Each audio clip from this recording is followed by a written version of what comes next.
We start with Rabbi Abba and Rabbi Kia Yeah, exactly. walking on the way. Okay. Yeah. So that's a story. Rabbi Abba and Rabbi Chia are walking on the way. And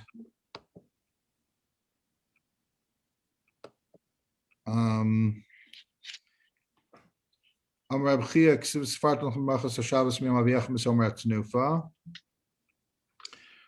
said there's a verse that says you should count for yourself from the day after Shabbos. The Talmud says that's going on the day after the first day of Passover. And the day that you bring the Omer offering. And my Kamairi, what's really going on in this verse? And here we're going to talk about the Zohar and the Kabbalah's beautiful exposition on what to do during Sephirat Omer. This is maybe the most kind of concrete way of seeing what the goal of the Zohar is when it comes to performing a mitzvah. How it takes the mitzvah into either from its simple stage of understanding, which is either just do it because you're told to do it, or a midrashic stage, which is offered somewhat of an explanation of why we'd have Sephirat Omer. Sephirat Omer is the counting of the 49 days in anticipation of the giving of the Torah. So the Medrash suggests two kind of parallel suggestions. One is that when we came out of the enslavement of Egypt, we were like somebody who was in a major operation. And even though their lives are saved by the surgeon, in this case it's God, the person's not yet well. So they need to count 49 days till they're healthy enough, and the spiritual health represents the readiness to be able to receive the Torah. That's one kind of midrashic take on it. Another one is that God wanted us to be participants in receiving the Torah, not just something he gave to us, but he wanted to be us wanting it, and counting the 49 days gave us an opportunity to like anticipate, kind of like a child counting down the days till the end of school or till their trip to Disneyland. So that's the Medrash. And what we're going to see in the Zohar today is a much more rich way of, and those are beautiful explanations, even without Zohar, but the Zohar is going to offer this textured approach to understanding this mitzvah in a way where you can really use it as amazing way of self-awareness and transformation. So let's see that inside. So Rabbi Chia, says, what's the deal with this mitzvah, this verse? And Rabbi Abba responds, Amarle hakmua chavraya. Our companions have already talked about it, meaning there's already midrashic work on this. But if you want to know, I'll say more. Come and see. Yisrael can have a b'rshusa achra. Think of what is leaving Egypt really about. It's really about not just simply being in a place or even being in distress. It represents being under the domain of the Sitra Achra, of the dark side, where we couldn't find our hands and our feet in terms of not just our own freedom or our identity, but our ability to see straight, to see what is it that God wants from us. Instead, we were under the dark side. And we were interconnected or intertwined with impurity. So, for example, one level of impurity is the sorcery of Egypt. Another level of impurity is the desire for food and pleasure that Egypt represented.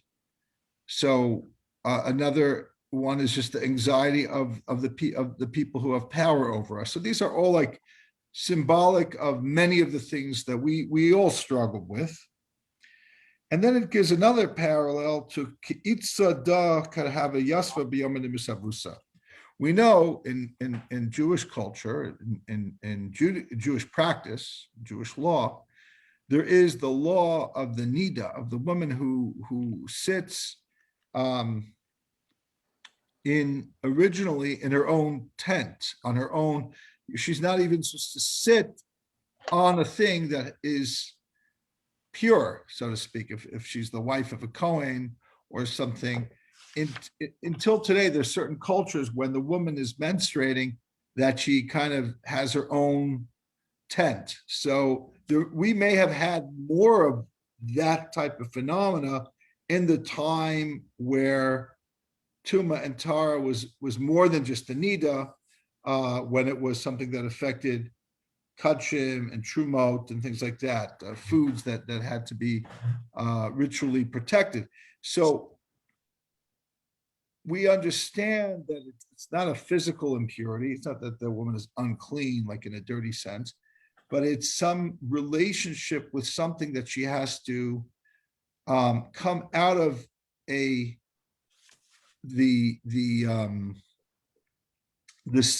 cycle of seven of the Tuma. Some people understand that the cycle of seven of Tuma is because she lost the potential life. Obviously, it's natural for the woman to menstruate, but that blood is the blood of what could have been, that was an egg that went unfertilized.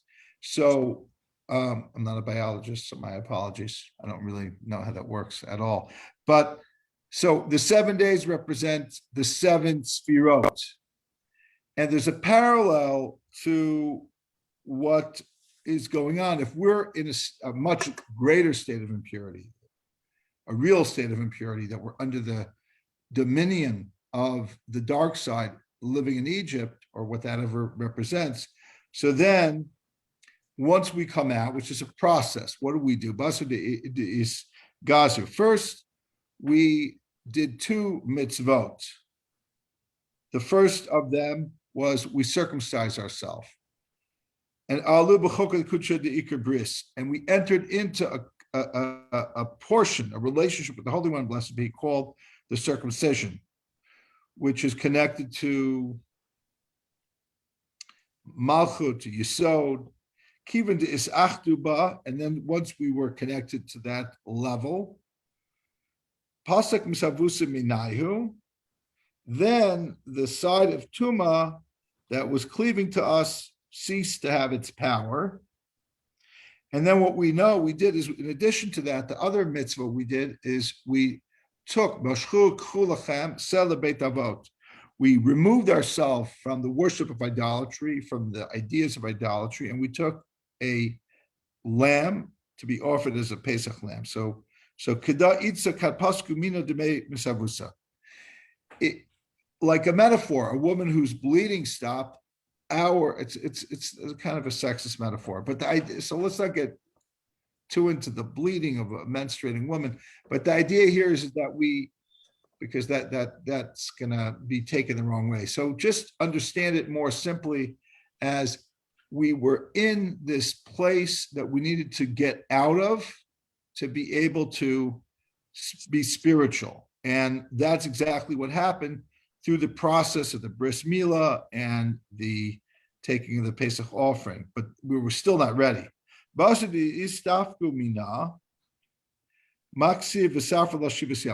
that the power of the impurity ceased, but we have to count just like a woman would count for 7 days. Now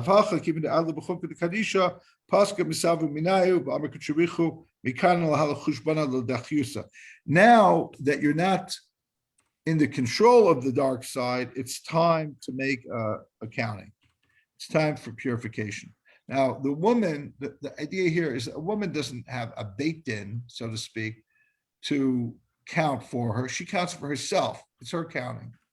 So even though, by the way, on a certain side, this looks negative for women, when you understand the deeper sense of what the Zohar is saying, it's actually an empowerment, saying the woman's counting of the 7 days represent her inner transformation into the holy, which is similar to our counting of 7 weeks, which represents our ability to like do something internally and become connected to the holy. And let's see what that is. The verse says you shall count for yourself. Now, again, the rabbis talk about this. Zohar here talks about this idea of lechem to you, daikes, very specific. Like a woman, like I mentioned, she counts. It's not the Beitin's job to count for her. Lola Atzma, it's even more than she versus the Beitin. It's her, it's for her own benefit.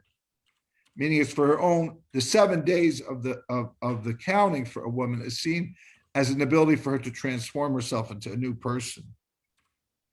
Also, the 7 weeks of the Sephirat to Omer is for our own benefit. In order to purify ourselves in the holy water of above. And on Shavuos, to be able to merit, to connect to Tiferet, the king. Here the king does not refer to Malchut, it refers to Zer Anpin. And to join the Holy One, blessed be he, the Zer Anpin, together with the Mikvah, with Malchut, L'kabla Araisen, to receive the Torah, which is the outcome of this unification. The difference is there by the woman at 7 days, here at 7 weeks. Amai Sheva Shavasos. Begin the Mizke Izdacha B'Maydahu Nahar Dag V'Nafek. It's in order to merit, to become pure in this river of love or kindness that comes out right from Aden, comes out from Bina, the Ikri Maim Chaim, and it's called living water. And in order to get to Shavuos, you need the 49. To get to Bina, to get to above Zer Anpin, or to get that which is the fullness of Zer Anpin, you have to include all of Zer Anpin. All of the Zer Anpin is the 7 Sephirat, Chesed, and in this case, it's not just Zer Anpin, it's Zer Anpin and Malchut, it's Chesed through Malchut, that's 7, and each of the 7 contain the other 7. So, for example, right now we're doing the sphere of Yesod. So, within Yesod, you have Chesed should be Yesod, Gvura should be Yesod, Tifer should be Yesod, Netzach should be Yesod, Hod should be Yesod, Yesod should be Yesod. I think that's and Malchut. What? And Malchut. And Malchut should be Yesod. Yeah. So, for example, if you're looking at Chesed should be Yesod, Yesod means intimacy. Chesed should be Yesod means the love within intimacy, meaning that there's a certain, it's not just intimacy in and of itself, it's an element of it is really about love and kindness. Now, that's in klipa and kedusha. That's in impurity and in purity. So one way of saying it is, how do I get out of the klipa of when am I being nice to somebody that I shouldn't be being nice to, because the motivation is intimacy that's unwarranted. Okay, so that would be a tikkun that a person is doing on gvura should be yesod. They're becoming more aware of how they do certain favors for certain people, that they're really thinking about them in a erotic way, which is inappropriate for that relationship, for that dynamic. So that's the negative, right? Becoming more aware of what you do with that process. Gvura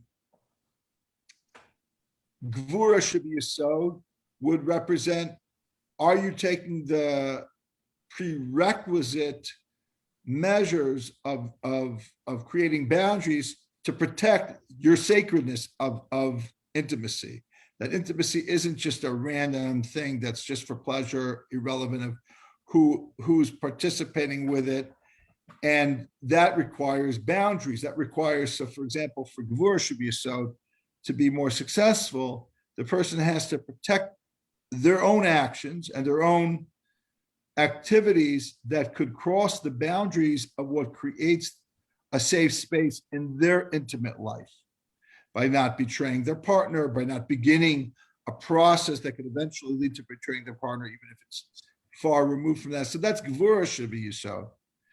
We could go on. Those are the things that are potentially negative that one has to self-correct. And it begins with self-awareness, right? If we think there's nothing wrong, or even if we know there's something wrong, but we're not like cognizant of how it's playing out, it's just one little accident lead to a big terrible thing if we're not careful. So going through the 7 Sephirat within the 1 Sephirah of Yesod is an example of how you could really work on the nature of a sacred intimacy and not allow that sacred intimacy to be lost in so many ways. So that's 1 week. That's the week of Yesod. It's not just a week about, this is a week about intimacy. No, this is a week that there's a whole world within being able to have intimacy. So for example, Tiferet should be Yesod would mean, is there balance in the Yesod? Right? Is there a whole person in the relationship that you have that intimacy, the person you have intimacy with, is there the right and the left? Is there a balance between the chesed? Are you just loving them to the point where you're enabling them to do bad things because you never set any boundaries, or vice versa? You're too controlling in that area, right? So that's what Tiferes comes in. How do I create that right space in the middle? Anyway, this is the week of Yesod. I could have given you other examples for the week of Chesed, the week of Gvura. The main concept is that each of the Sefirot contains the other. That we're dealing with 7 of the 10 Sefirot, Chesed through Malchut, and each one contains the other 6 plus itself. So that comes out with 7. 7 times 7 is 49. What's the work that the Zohar is saying to do during this time of the counting of the Omer? It's purifying all 7 aspects of each of the 7 attributes, which means that we just took a beautiful medrash or two about, like he says, we already know about the concept of Sephirat Omer from the rabbis, as meaning we wait for the Torah, we're happy the Torah is coming, we count down for the Torah. Now it's a little more than that, it's a lot more than that. We are actually putting ourselves in the mikvah. What's the mikvah? The mikvah is nahar denafik v'nagid me'eden. It's no less than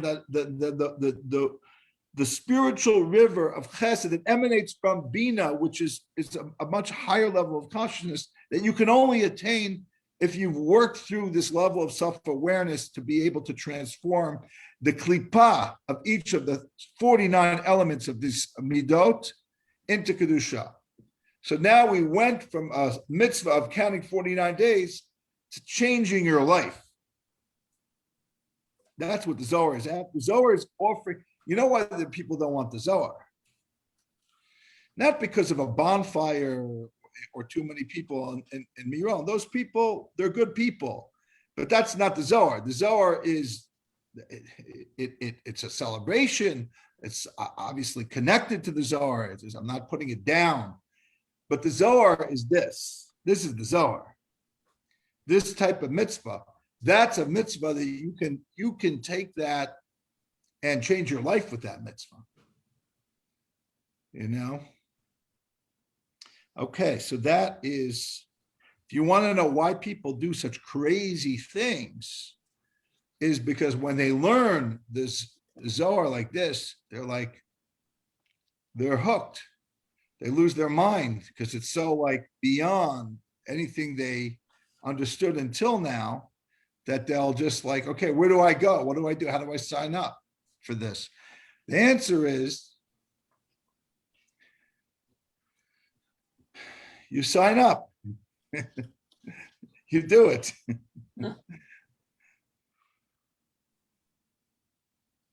Easier said than done, right? It's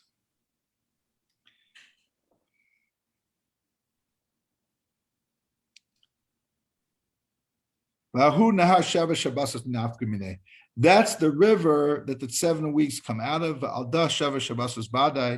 That's certainly the 7 weeks to represent these 7 Sephirat. Begin the Mizche Bay in order to merit to get to these 49 levels, to complete them in purity and purify ourselves. Like the woman on a certain level, a woman who goes to the mikveh after 7 days of purity is also purifying herself and making herself a better person. She doesn't need to do the 49, she just does it on the 7th. So really, if you think about it, what started out looking like a sexist, and might still have a little element of sexism against a menstruating woman, actually turns into something that's elevating the count of the 7 days of the menstruating woman before she goes to the mikveh, as it is elevating, giving meaning to the 49-day count before we receive the Torah on Shavuot.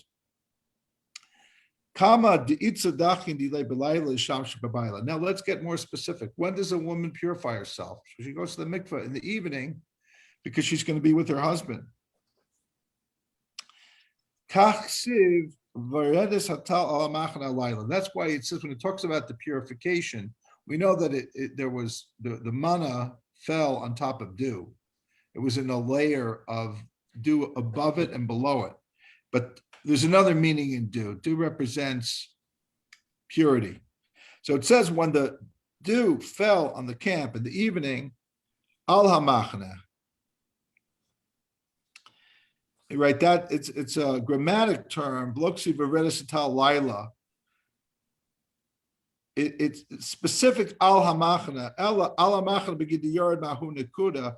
It's because it was descending the spiritual dew from this point. Al inan yom diskayin in machna, on these days that are referred to as the camp. Why? Because we know that the encampment, so to speak, in space represented a holy encampment. So just like the dew was connected to the holiness of that community, it also was connected to that holy period, so to speak, in terms of the 7 weeks of the Sephirat Baomer. On those days that are referred to in this way, and it connects with the Holy King, which here is again referencing Zer Ampin and Tiferet, the center of the divine emotional attributes. When does this really descend? When's the ultimate in this encampment? When it says, when we gathered together to receive the Torah by Mount Sinai. And then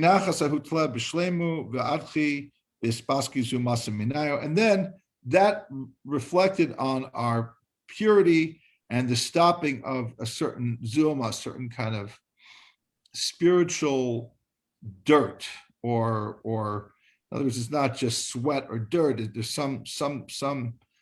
something about us that corrupts us from the inside out.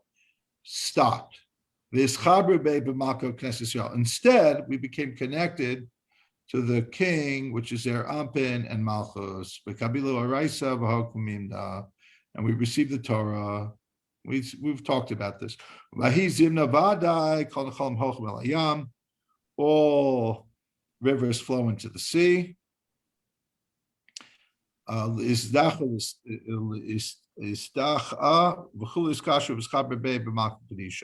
Be purified and all connected to this union of the Holy One, blessed be He, and the Shechina.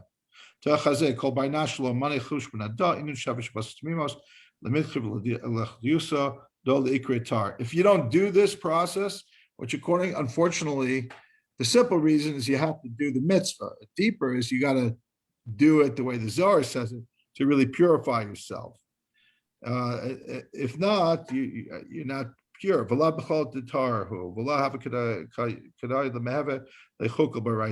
Then it's a very simple thing. The more purified you are, the more you're able to be connected to Torah. The Torah and you enter into a relationship. It's not just that you're studying Torah. It's like the Kotzker Rebbe once was approached by somebody who said, I went through Shas, I think 9 times. He was bragging. And the Kotzker Rebbe says, how many times does Shas go through you? So if you don't count the Omer, if you don't do this type of purification that the Zohar is talking about, does the Torah go through you? You might read some of the Torah, but does it go into you? Does it become one with you? Did you open yourself? Did you really prepare yourself for Mountain Torah? So on a certain level, by the way, the medrash and the Zohar are not contradicting each other. The medrash that says that we're preparing ourselves because we anticipate the giving of the Torah, and the Zohar that says we're purifying ourselves are really very deeply intertwined. And somebody does enter into purity on this day of Shavuos, and didn't, on a simple level, just didn't forget to count. He kept the count going. What does that person do? Even better, they should stay up all night. What's your reward for not missing a night? Now you do Tikkun Leil Shavuos.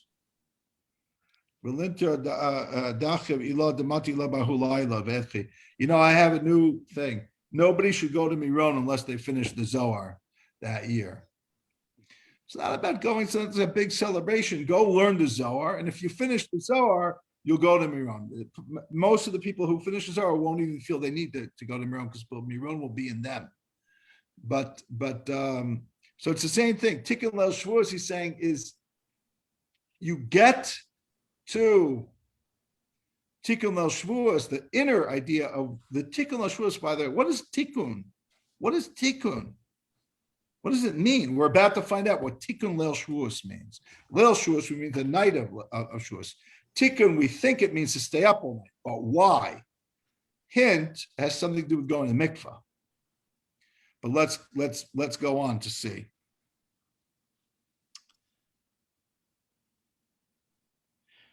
V'ulifna, we're on Tzadik Ches Amud Aleph. We're in Parshas Emor 98a. The Oraisa de Berle de Male Bahu Leila. The Torah that a person has to learn, the night Shavuos, Oraisa de Balpes, should be primarily the oral Torah, and also presumably Kabbalah. Begin is Dachan Kechada, so that the Shechina and us can purify together. From the wellspring of this nachal, this deep nachal. So what that means is, I'm not a big mikvah goer anymore, but back in the day, the best time to go to the mikvah in the whole year, other than maybe before Yom Kippur, is right by dawn of Shavuos. And the Zohar is like basically sanctioning that mikvah then, because that's like right in the exact time between where the chassan and kala are going to the mikvah, so to speak, to be able to join together, which is Torah and HaKadosh Baruch Hu and us, which will happen l'basar b'hayom later that day. Torah so in the meantime, we read through Torah Sheba'al Peh, and then we enter into this mikvah to be able to join with the Torah Sheba'al that we'll read during the service Shavuos morning and connect the two, which is again a connection between Zeir Anpin and Malchus. And they'll be as one, like they are in unity above. Then there'll be a heavenly like voice that will announce and say that whoever took part in this tikkun of the Shechina on the night of Shavuos, Vanizos Brisi Osam Amar Hashem, that God says, Ani Zos Brisi, the Shechina is my sign, my covenant with my people, Ruchi Asher Elecha, and my spirit, which is Zeir Anpin, that rests upon me, V'dvarei Asher Santi B'ficha, and the speech, right? This is that the speech that I have in my mouth should lead, so lo yamushu mepichem b'yisracha, that the Torah shouldn't cease from us and from our children and our descendants from now and forever. So you want to know why it's called Tikkun?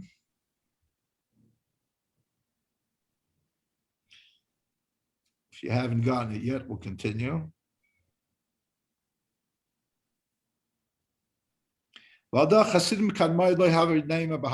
very explicit here. This is the source of staying up all night. The early Hasidim wouldn't go to sleep the night of Shavuos. They would study Torah.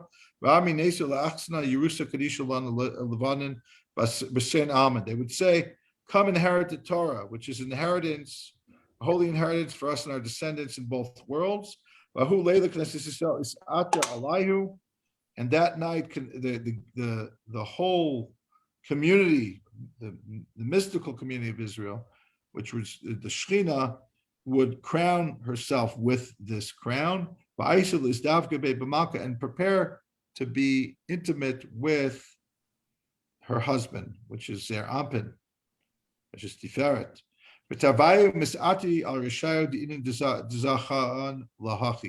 And both of them were crowned with crowns of those who merited to be part of the Chavraya Kadisha. So that's what the Tikkun. The Tikkun means those who make crowns and jewelry and enhancements for the Shekhinah, for the queen, so that she can be with the king. And we'll see that exactly beautifully, one of the most beautiful sections.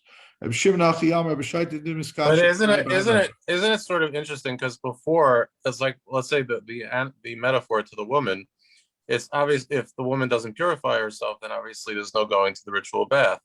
And it makes it sounds very, very, I mean, the words sort of say the same thing. If you do the 49, the 7 weeks, then you're in a status, and then come along, on Shavuos and do your learning. And then there's this whole sort of between Torah Shabbat and Torah Shabbat Peh. And I don't think we take as rigid a view, not only just like mechanically, like, oh, if you missed a couple days, counting, so to speak, but more the spiritual. Probably most people, maybe today, don't come prepared. We haven't done the. And I don't think most even people know that Tikkun Leil Shavuos. They just think Tikkun Leil Shavuos is a thing in of itself. Right. Like, let's just stay up Shavuos. And the most common reason that people think that we stay up for Shavuos is because of a medrash that says that we slept in. There is a medrash that says that we slept in. I mean, reading this, it's sort of like a Debbie Downer, right? It's raining on the parade. It's like, don't even bother if you haven't. It's not what it's about. Well, the Zohar also is a very big book of Musar, meaning it aims very high, and in its like high aim, it's like saying, if you don't do this, you're not really doing it, But it doesn't really mean don't show up to Tikkun Leil Shavuos if you haven't really counted the Omer, and if you're not ready to make the Yichud. It's just saying what the goal really is. But yes, you're right, Ben. It's very strongly worded because we want Misnagdim to also like Zohar. Right. And Hasidim are worse than Misnagdim also, like who are, like to judge those who don't quite make it. There's plenty of Misnagdim that are Hasidim, and plenty of Misnagdim that are, and vice versa. You meet some people, you're like, why are these people Hasidim? What makes them Hasidic? And that's the way they are on the outside. They're officially affiliated with Hasidim. Or they wear the garb, or they're in the community. They wear the garb, or that's what they grew up, or that's the community they grew up in, but they're probably better suited internally to, they make the Litvaks look like happy people,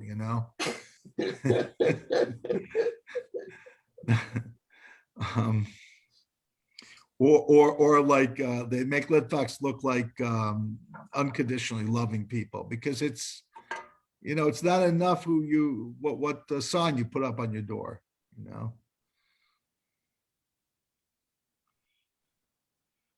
Someone someone gave me recently a book from Rabbi Goldstein, the chief rabbi of South Africa, I guess, Yeah.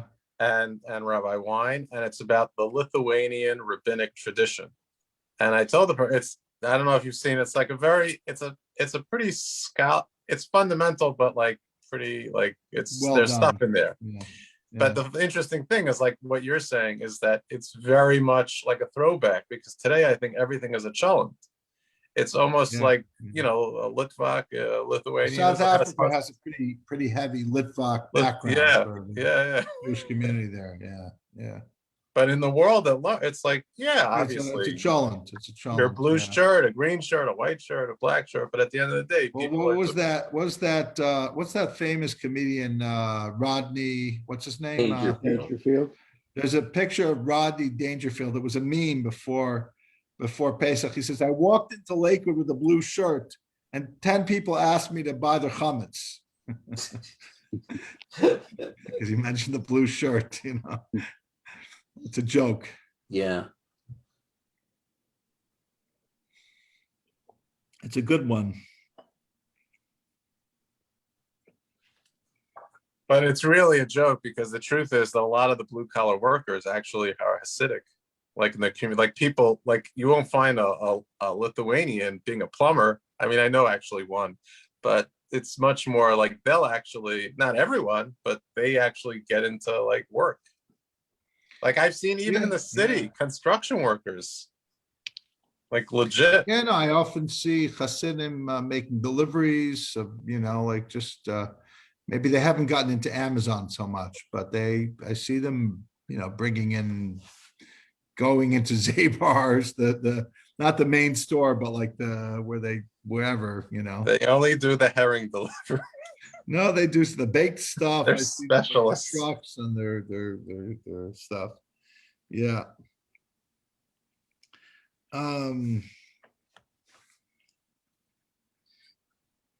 So Reb Shimon says that when the Chaverim are gathered, that on Shavuos, this is the answer to why it's called Tikkun, because they come to fix the jewelry, the tachshitim, the beautifications of the bride, of the Shekhinah. In other words, they're always, the goal of Torah is to be miyached kutrabichu Shekhinah, but much more so the night of Shavuos. That's really the main.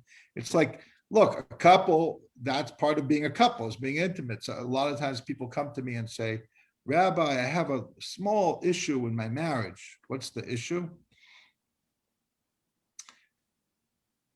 You know, they have they don't live together, meaning there's no physical intimacy. And we're not talking about a week or a month. We're talking years, right?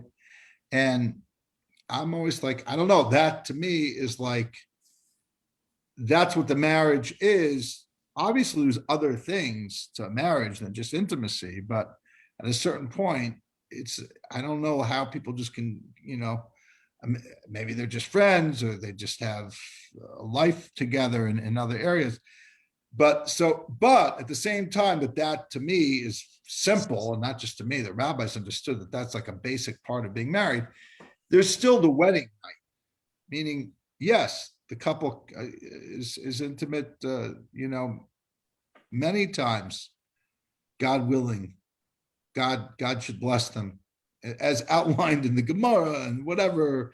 But the wedding night is still special. There's still special halachos that accommodate the chassan, etc., and of course the wedding itself.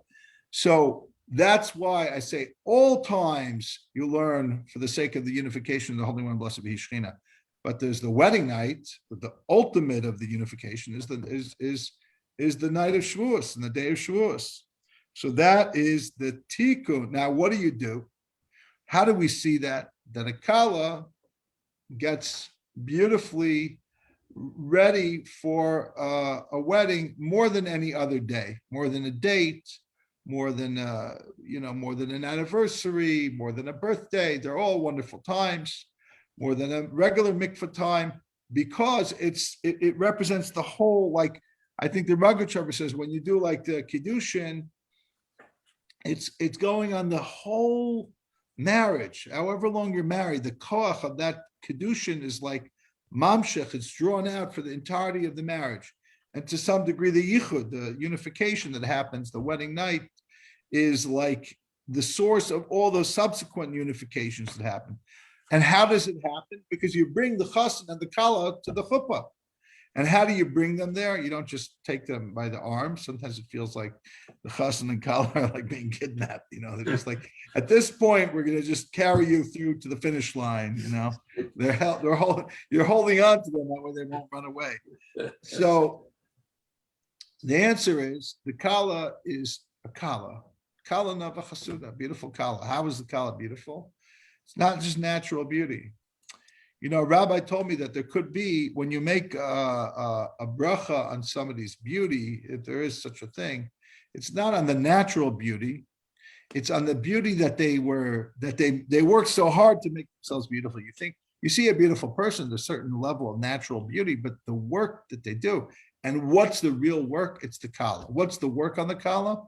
It's the 24 ornaments. And the rabbis already talked about the 24 ornaments being connected to the 24 books of Tanakh, right? So that's playing on that.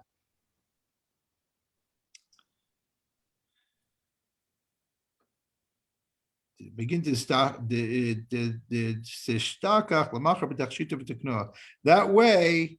For the next day, when the yichud will take place, she'll have her 24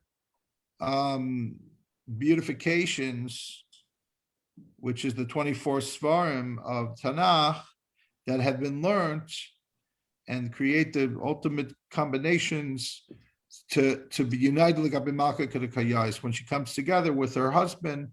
Zer Ampin Tiferes Zakach come to Chavraya. Praiseworthy is the portion of those who participate in this beautification, the Chavraya Kadisha, the holy circle of friends of Rabbi Shimon.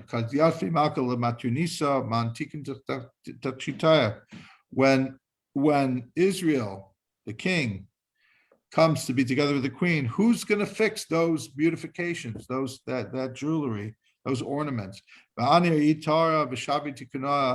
and illuminate her crowns, which represent not just physical crowns, obviously, those are representative by the idea of crowns. Nobody in the world knows how to do this. Only the Chavraya, only the circle of Rabbi Shimon. Okay, so here we have a little spiritual elitism saying it's kind of like Maimonides. It's funny. Both Maimonides and the Zohar, they have something in common. They believe that the average rank and file, they're good people, but this work is left up to either the philosophers or the Kabbalists, respectively. Come and see. The Chaverim on this day through the Torah, they fix on the night of Shavuos the beautifications of the queen, of the bride, of the Shechina. Get it ready for it to be with the king. But what about the king? Who's getting him ready? To be with his bride. Nahar Kadisha Amika Dechol Naharan. You want to know the answer is the holy river that's deeper than all rivers. Emi Ilah, the mother, his mother, which is Bina. There's a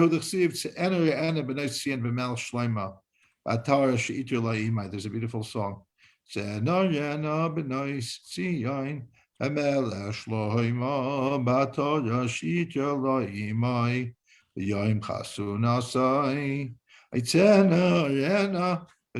can't sing it. It's Matti Steinmetz, who's forever 15, even though he's probably 30 by now, has this tremendously high range, and he sings this song.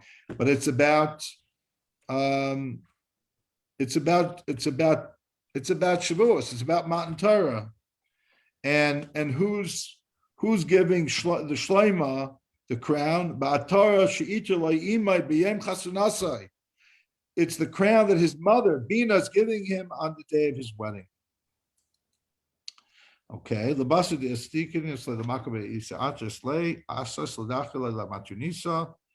After the mother fixes up her son, then she comes to check up on her daughter-in-law, and to also check out the people that are there. It's interesting, like, could you imagine Rosh Hashiva giving a shir and saying, so then all of the Bachim went in with the Kala to the mikvah. It's like this, he's fired on the spot, right? Okay, obviously it's inappropriate, but here we're talking about there's no fear to talk about the spiritual element of Shechina and mikvah together with the Chavaya Kadisha.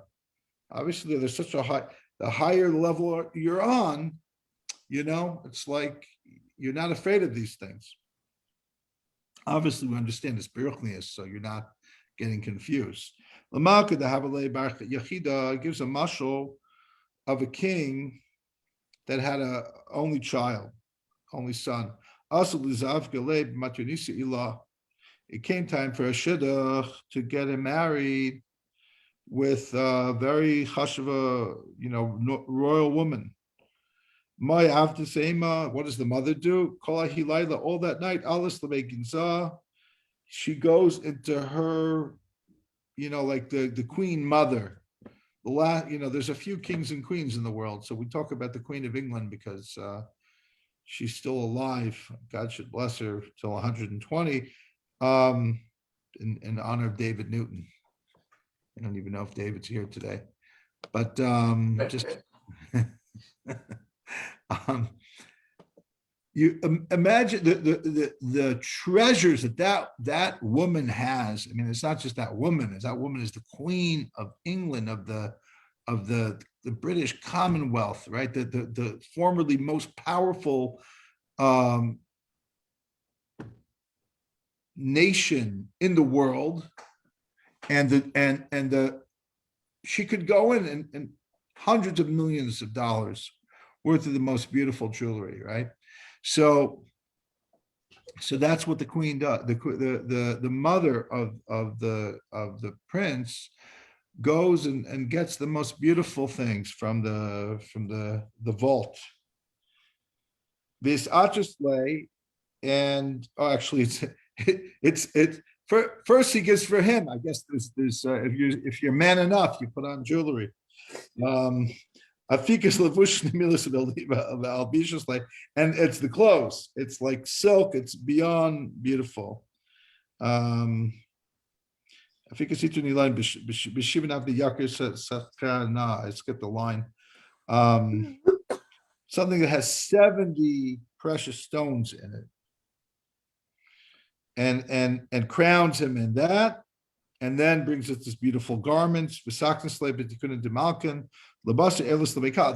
she does that, and then she goes to the bride's home.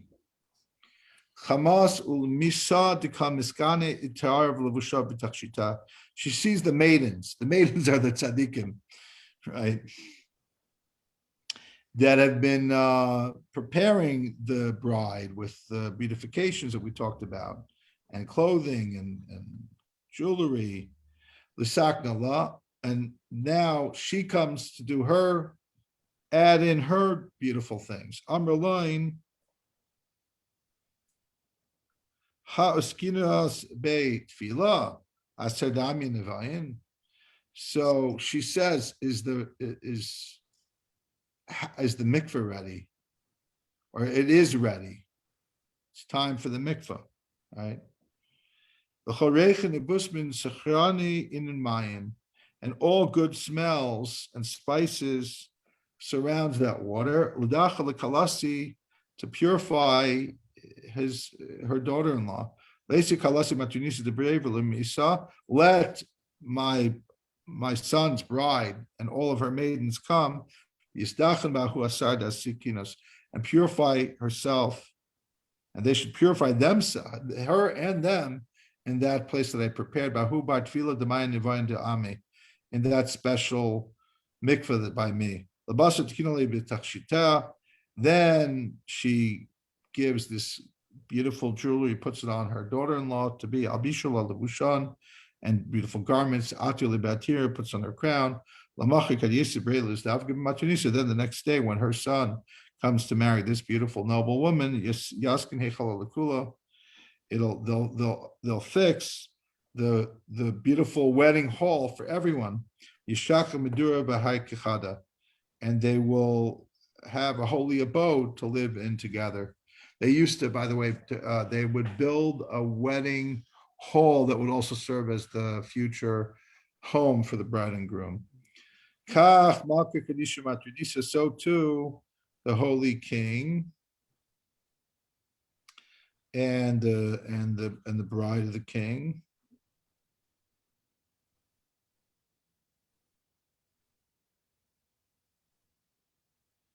The Chavaya B'Hai Gavna and all the Chaverim, Reb Shimon's group, the Ima and Bina, the Misaknas Kula, Kala that prepares this.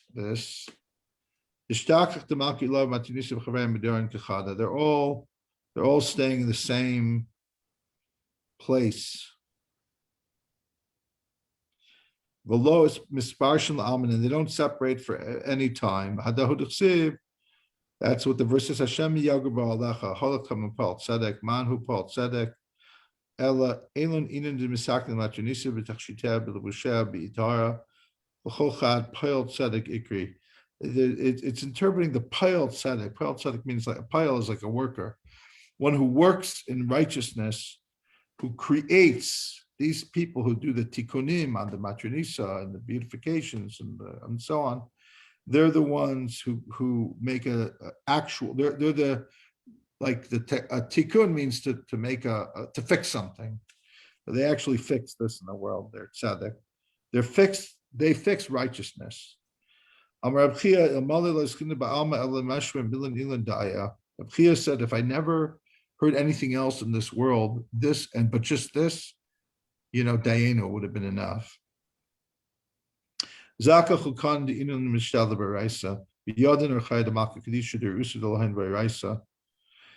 praiseworthy is it in those who delve into the mysteries of the Torah and they understand the ways of the mitzvahs of the king, these inner ways, that their will, their desires for Torah.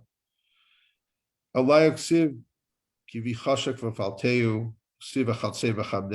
them is the verse in Tehillim that says, since they desired me, I will save them from any bad mishap and take them out of any hardship. Okay, one more. How are we doing on time? Okay. It's about 22. Yeah.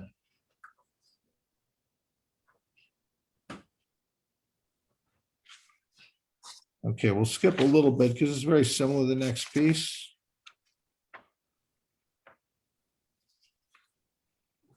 Now, in my text, it says that that's where the Raya Hemna starts. Is that right? Yeah, but it's still like almost identical in what it's talking about. So we'll skip a little bit.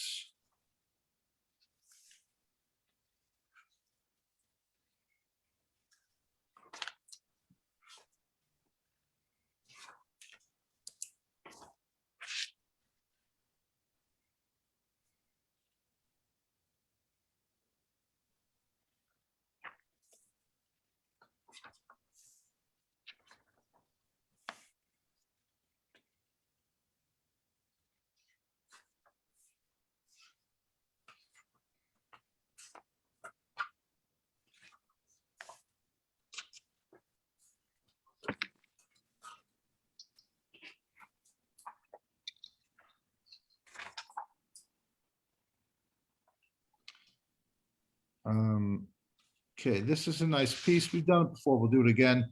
Sadik Ches Amud Beis. Still in the Raya Mehemna, but it's a little confusing because it goes backwards here. In other words, it was Kuf Amud Beis, and then all of a sudden, in my edition, for some reason he sticks in something from before. Do you guys want to see is there a section in the Raya Mehemna where it quotes from, you'll never find it if it's not in the same place as my Zohar. Do you have in Parshas Amar Daf Kuf Amud Beis? Okay, could you repeat that again? Kuf Amud Beis Okay, hold on. has at the end of Kuf Amud Beis should say, Rabbi Elazar says, but first it's from Rabbi Yehuda and then Rabbi Elazar. Do you have that? I'm turning as fast as I can. Kuf Aleph base. I'm still on Aleph. Okay. So it's Kuf base. Okay. So where You have Rabbi Elazar says. okay, let me find that. At page 137, where he says to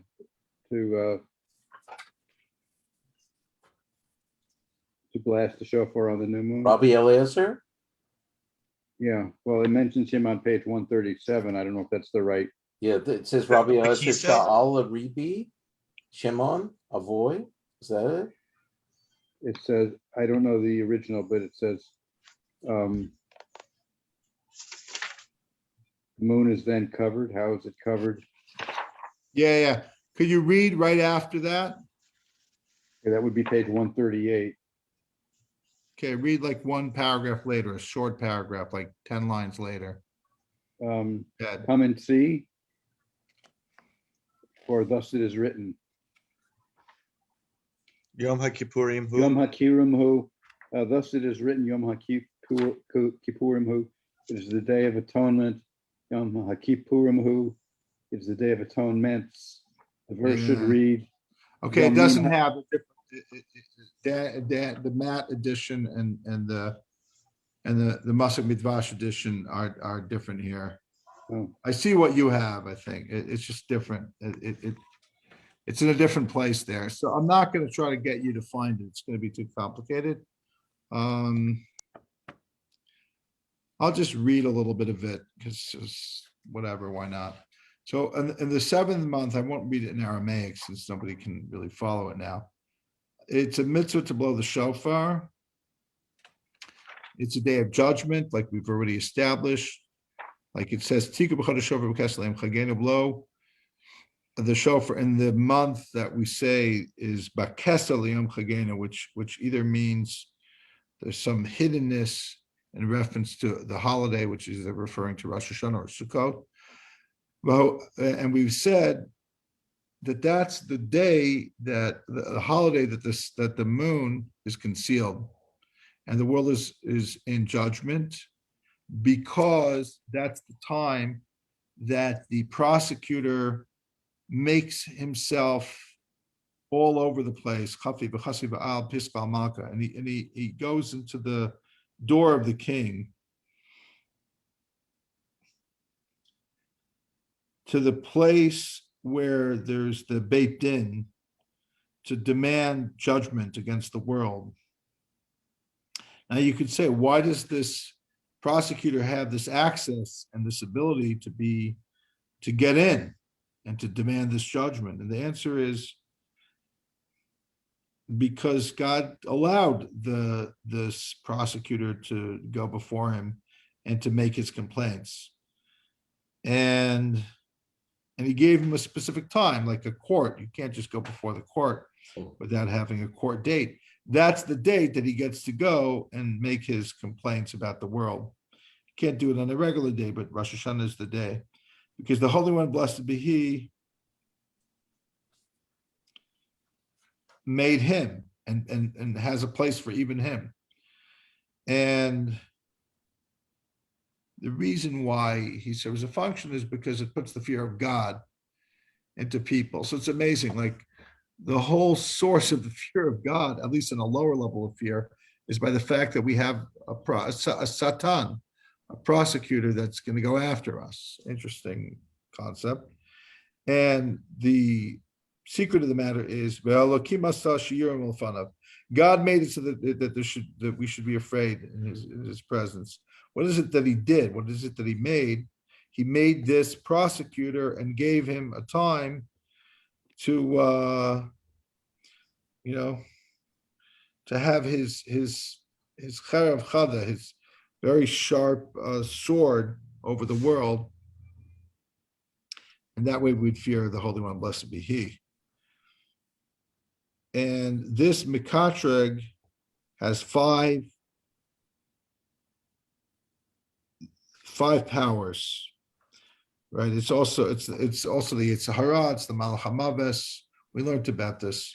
The Tava Chavi B'nai Nasha, it demands our what we owe because of our sins. The second is Tava Dina. It asks for judgment. Third is it takes people to bring them to the place of their punishment. And 4, death. And 5, Malchus. They all come out of the side of the judgment. Just like there's a officer of the court in this world, and he has certain jurisdiction of what he could do to enforce things in the court of the worldly court.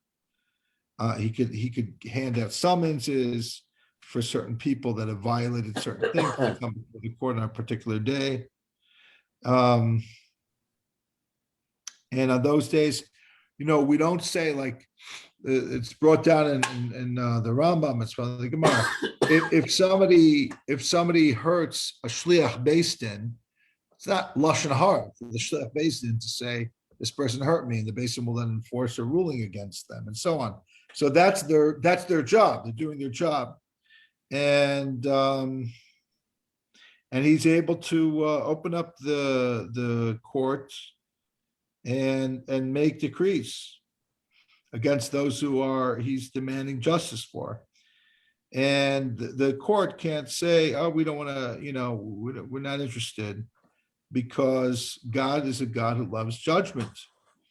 And without judgment, the world wouldn't exist. So there's this understanding that there's a certain adversarial position where the prosecutor is trying to bring you down. But if there is no prosecutor, then there's no justice and there's no peace. So that's the Holy One, blessed be He, invites the accuser to accuse once a year against the world. And that day he has permission to go open up the door of the king. And because of that, the moon, which usually represents compassion, is dark until the decree is made. Now, even though God really knows what's going to happen and all that, nevertheless, God allows this judgment to take place. That's the way it is. The way it is above is the way it is below, and so on. So what happens is the prosecutor brings forth witnesses, and they testify against people, and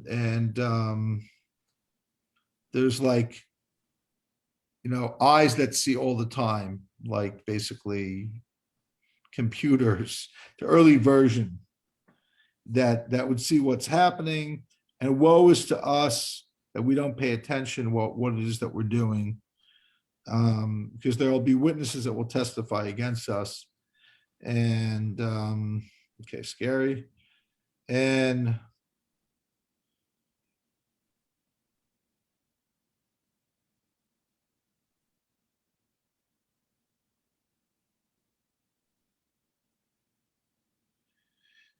okay, now eventually, so the prosecutor brings these witnesses until finally God says, enough. You don't have permission to testify.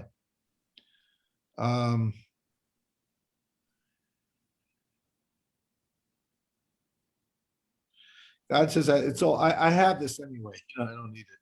B'beima ki islay chad hechala, hechala da amalia, esha chavira, esha miskal b'pelach. Okay. So then when it gets really bad, then that's when we are commanded to blow the shofar. Because God gives us that mitzvah and that awakens his compassion on us.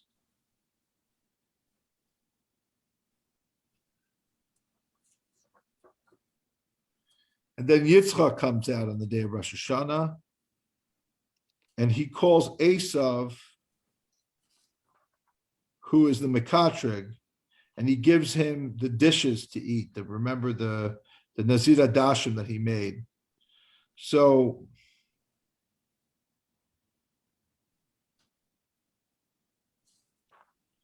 and that represents the Isaac not being able to see well. And that's where Esav comes out of that level. And then Rivka tells Yaakov, her son,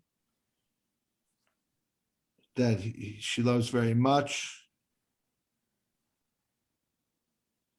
What to do to be able to, that's not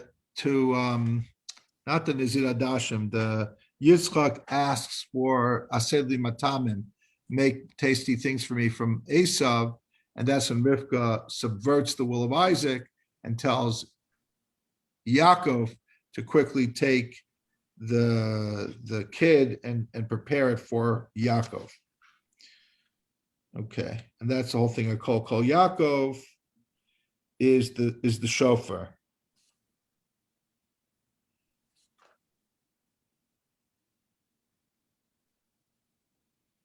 And that's what the wine is, that's what the food is, and so on.